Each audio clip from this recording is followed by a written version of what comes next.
How do I color hair? There are definitely a lot of ways to texture hair. These are just a few ways I've found to do it. We'll start with the easiest and go from there.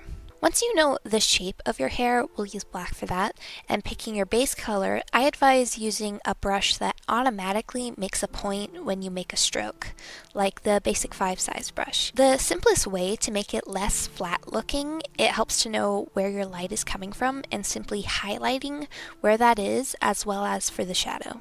Next, if you want it to have a little more variation in color, we'll take the texture big brush, same idea as before with the light, a few more colors of in-between shade of darker and lighter of your base shade, and blending it by switching colors until it becomes smooth.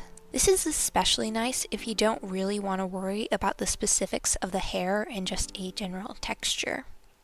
Probably one of the most tedious ways is using the charcoal pencil thin brush by drawing every individual hair strand, which oddly enough, I actually prefer a lot of the time.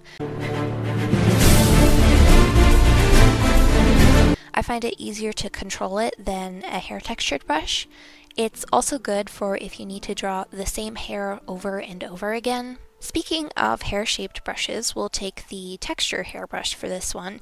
It makes a much softer hair strand and you have to lay a bunch of colors on top of each other to make it look right. It also can take a long time if you're doing a whole head of hair.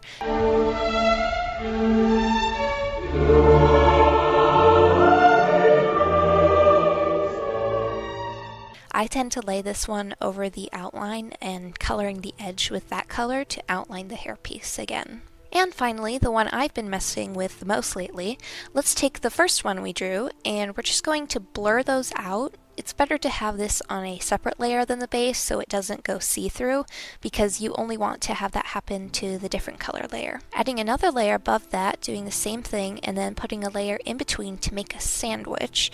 We're going to take the same brush we used to outline everything, and because it's in between those layers, the color will change even though we're not changing colors. A big thing about this one is contrast. I'm going to add the eye color glow for a little contrast here, and then add strands throughout by picking the colors in the same spot, which should not be the same color when you use it because it will usually be darker or lighter due to the layer above it. And then I also switched the light color to orange for a moment for you to see the contrast a little better. And that would be how I draw hair. I hope this helped.